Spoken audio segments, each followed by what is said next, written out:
الحمد لله وكفى وسلام على عباده الذين اصطفى أما بعد فأعوذ بالله من الشيطان الرجيم بسم الله الرحمن الرحيم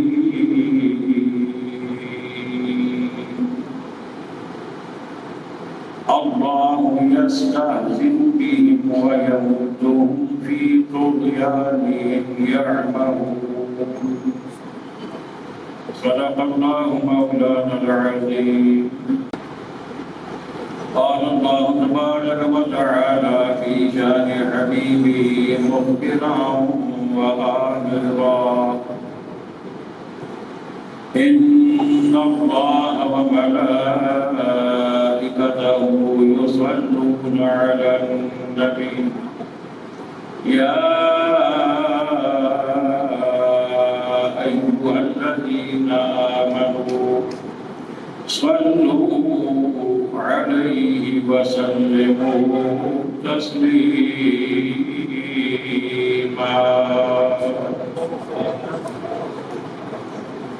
صلى الله عليك يا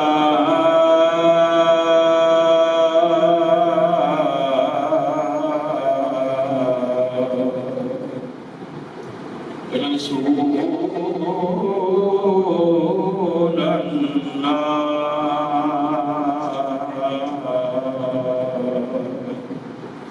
وسلم عليك يا حبيب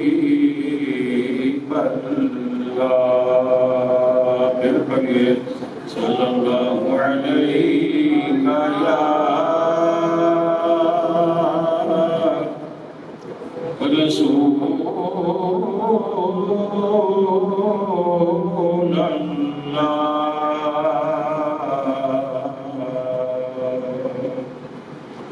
وسلم عليك يا حبيب الله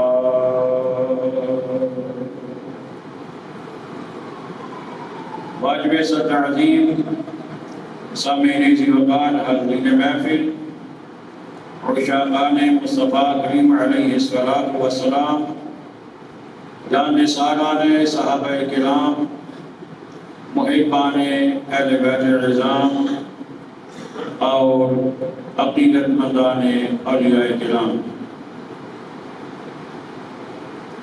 اللہ تبارک و تعالی جل جلالہ و اعظم شانہ و تمام برہانہ کے فضل کرم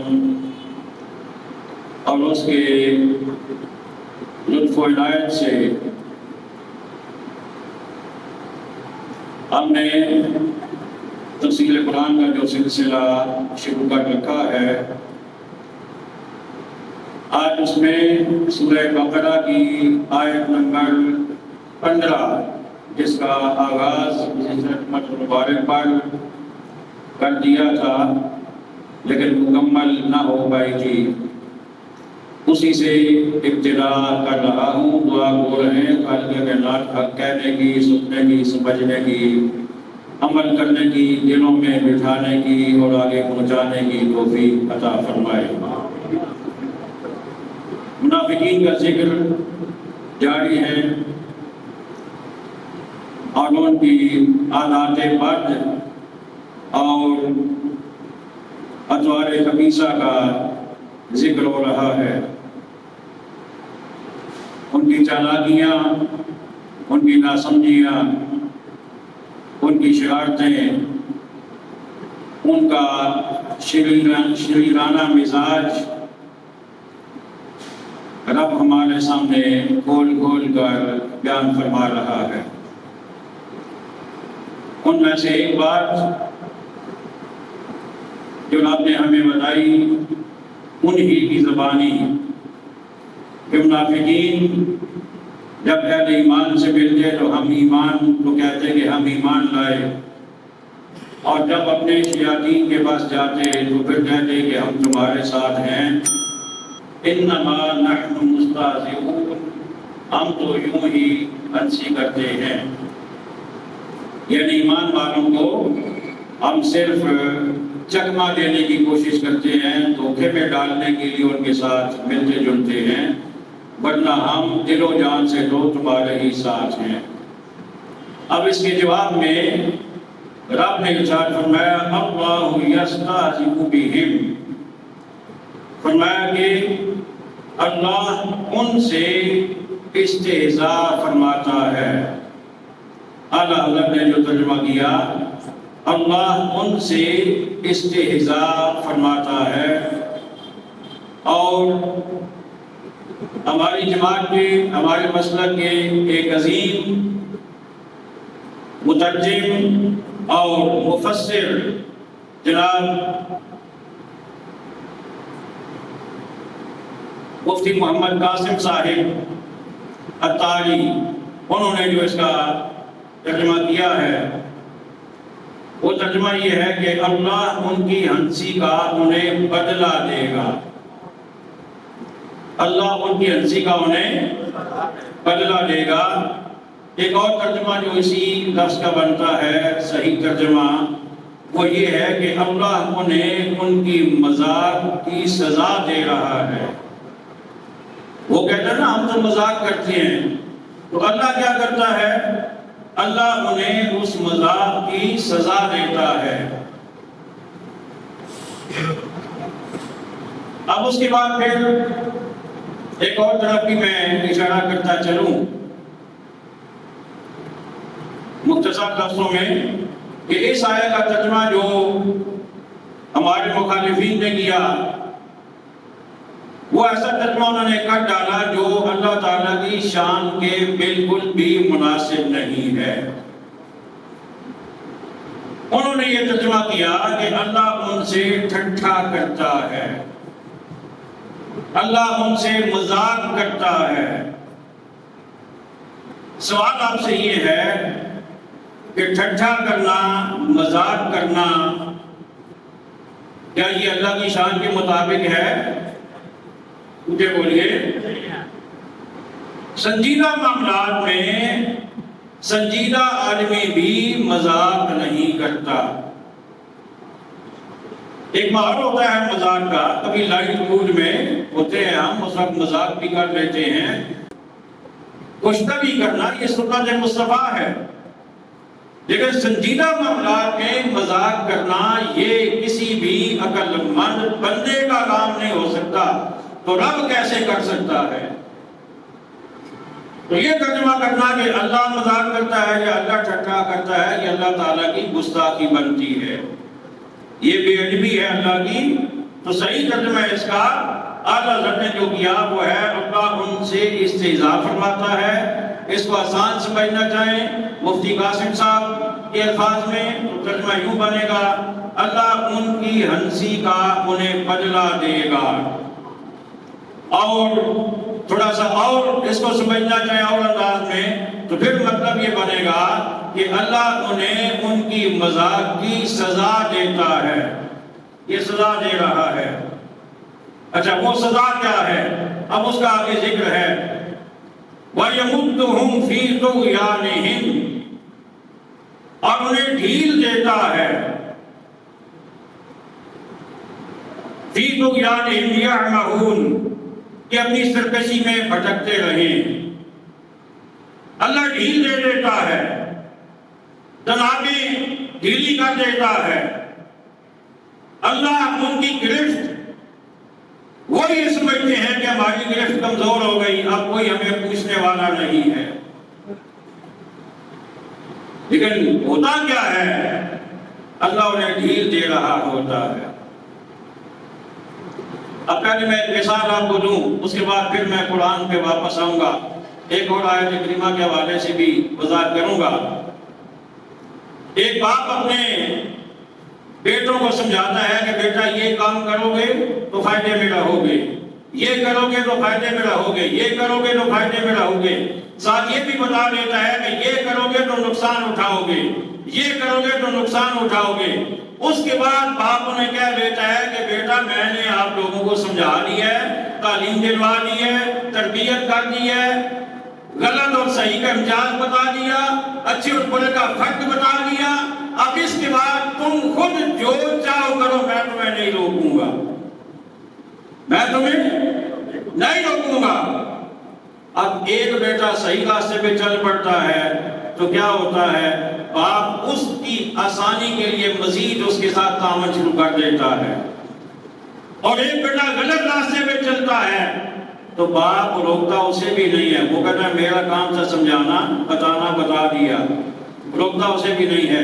بلا تشبیہ و مثال اللہ بھی اپنے قرآن کے ذریعے، اسلام کے ذریعے، انبیاء کے ذریعے، دین کے ذریعے، شریعت کے ذریعے انسانوں کو حق اور باطل دونوں بتا دیتا ہے۔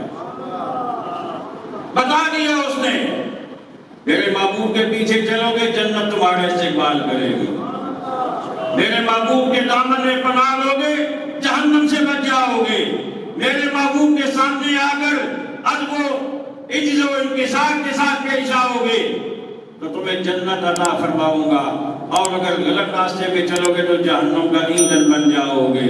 اب اس کے بعد پھر کیا ہوتا ہے، اس کے بعد اللہ آزاد چھوڑ دیتا ہے بندے کو، کیا کرتا ہے، آزاد چھوڑ دیتا ہے۔ اس وقت میرے سامنے سورۃ الطار ہے، اور سورۃ الطار کی آیت نمبر 3، اِنَّا هَدَيْنَاهُ السَّبِيلَ اِمَّا شَاكِرًا وَإِمَّا كَفُورًا، فرمایا بے شک ہم نے اسے راہ بتائی، کسے، انسان کو راہ بتائی کا مطلب اسے بتا دیا کہ یہ جنت کا راستہ ہے، یہ صحیح سمت ہے، یہ صراط مستقیم ہے، یہ ہمارے صالح والا راستہ ہے، یہ انبیاء والا راستہ ہے، اولیاء والا، صدیقین والا، شہداء والا راستہ ہے، اس پہ آؤ گے تو جنت میں پہنچ جاؤ گے۔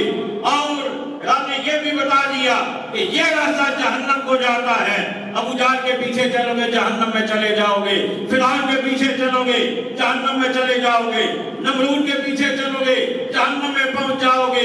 اللہ نے راہ بتا دی، اور پھر اللہ نے کیا کیا، اما شاکرا و اما کفورا، اللہ فرماتا ہے اب یہ تمہاری مرضی ہے کہ تم شکر گزار بن جاؤ یا ناشکر بن جاؤ، شکر گزار بن جاؤ یا ناشکر بن جاؤ۔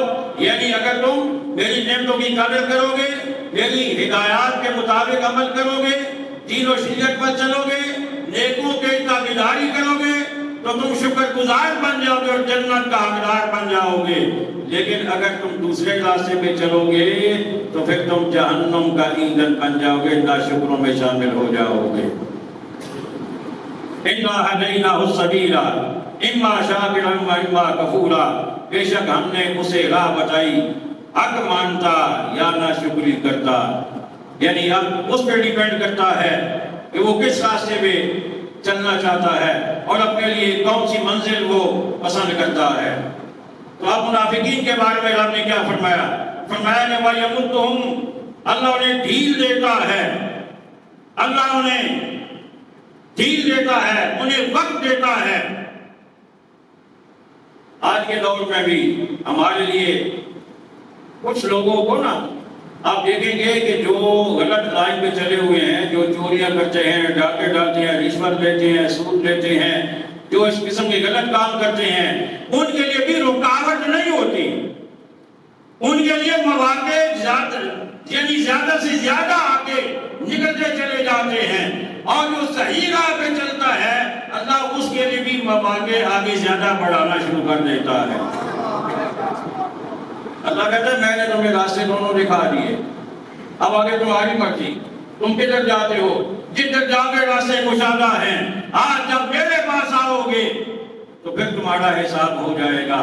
فی طغیانہم یعمہون، اور وہ اپنی سرکشی میں بھٹک رہے ہیں، بھٹکتے رہیں، یعنی اللہ انہیں روکتا نہیں، وہ بھٹکتے رہیں اپنی سرکشی میں، جو غلط راستے پہ چلتے ہیں، اللہ انہیں دنیا میں روکتا نہیں ہے۔ ہاں خوش نصیب ہوتا ہے وہ بندہ جو بھٹکتے بھٹکتے کسی اللہ والے کے پاس پہنچ جائے۔ 40 سال زندگی گزر گئی، 50 گزر گئی، 60 گزر گئی، 70 گزر گئی، بھٹکتے بھٹکتے کبھی چوروں کے ساتھ، کبھی چکوں کے ساتھ، کبھی ڈاکوؤں کے ساتھ، کبھی رشوت خوروں کے ساتھ، کبھی سود خوروں کے ساتھ، کبھی کم تولنے والوں کے ساتھ، کبھی ملاوٹ کرنے والوں کے ساتھ، اور کبھی مرچوں میں برادر ڈالنے والوں کے ساتھ، کبھی 1 نمبر اور 2 نمبر پتی کو مکس کرنے والوں کے ساتھ۔ لیکن کبھی ایسا بھی ہوتا ہے کہ جس پہ رب کرم کرنا چاہے، لمبی عمر گزار کے رب انہیں کسی اللہ کے ولی کے پاس پہنچا دیتا ہے، اور جب اللہ کے ولی کو دیکھتا ہے تو پھر کیا ہوتا ہے؟ اذا رؤوا ذکر اللہ، میرے آقا کا فرمان ہے، میرے آقا فرماتے ہیں اللہ کے ولی کی پہچان یہ ہوتی ہے جب اسے دیکھو تو اللہ یاد آتا ہے، جب اسے دیکھو تو اللہ یاد آتا ہے۔ اب سچ بتائیے، کسی کے چور کو دیکھیں گے تو کیا ذہن میں آئے گا؟ چوری آئے گی نا، ڈاکہ ہی آئے گا نا۔ اور جب کسی کشتی والے کو دیکھو گے، کسی اللہ کے نیک بندے کو دیکھو گے تو پھر خدا یاد آئے گا۔ جب خدا یاد آ جائے گا تو خدا کی نعمتیں بھی ذہن میں آئیں گی، خدا کا عذاب بھی ذہن میں آئے گا، تو پھر بندہ اخلاص پہ دیا جاتا ہے۔ تو یہ آیت کریمہ یہ ہمیں بتاتی ہے کہ ہمیں زندگی میں رک رک کر ہر روز اپنا محاسبہ کرنا چاہیے کہ میرے لیے راستے تو کشادہ ہیں، لیکن میں چل کس راستے پہ رہا ہوں۔ کہیں ایسا تو نہیں ہے کہ میں غلط راستے پہ چل رہا ہوں۔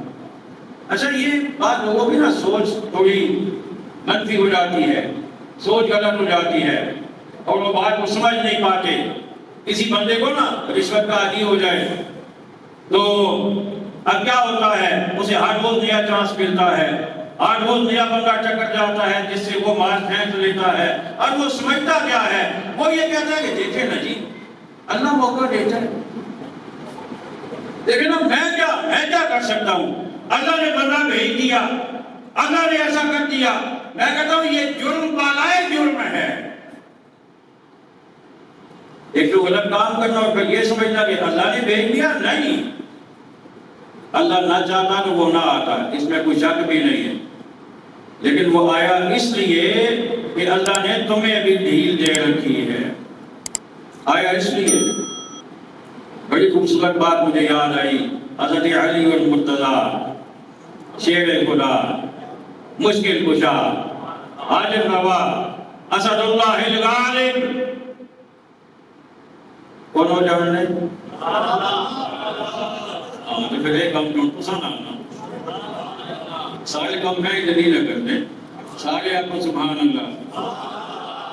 حضرت مشکل کشا، حاجت روا، حضرت سیدنا علی المرتضی شیر خدا رضی اللہ تعالیٰ عنہ ایک سفر پہ جا رہے تھے، آپ کے پاس سواری تھی، ایک مقام پر آپ نے ٹھہراؤ کرنا چاہا، رکنا چاہا نماز کے لیے، باہر ایک بندہ نظر آیا، اسے آپ نے کہا، فرمایا یہ میری سواری ہے، تم اس کی رکھوالی کرو، رکھوالی کرو گے میں تمہیں مزدوری دوں گا، واپس آ کے مزدوری دے دوں گا۔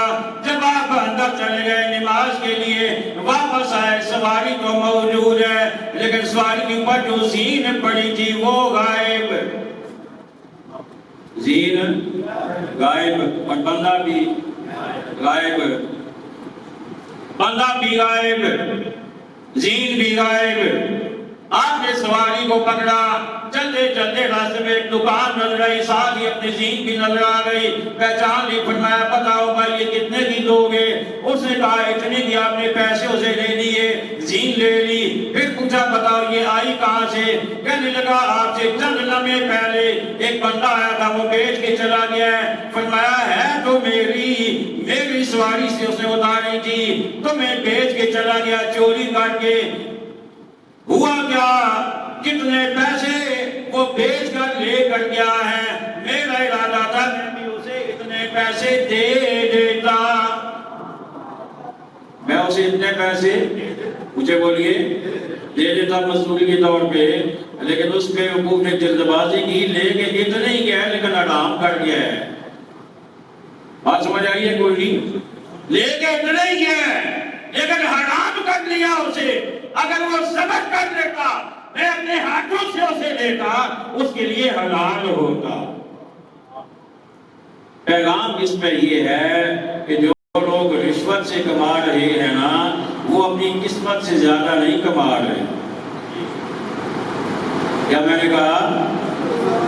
اپنی قسمت سے زیادہ نہیں کما رہے، مقدر میں جو ہے اتنا ہی کما رہے ہیں، لیکن راستہ غلط اختیار کر کے وہ اسے حرام خود بنا رہے ہیں۔ اگر وہ حلال کی جانب آ جاتے، ملنا پھر بھی اتنا تھا انہیں، لیکن وہ حلال ہوتا۔ تو یہ بات سمجھنے کی ہے۔ حضرات گرامی، اس بات کو یہیں پہ مکمل کرتا ہوں۔ وَمَا عَلَيْنَا إِلَّا الْبَلَاغُ الْمُبِينُ۔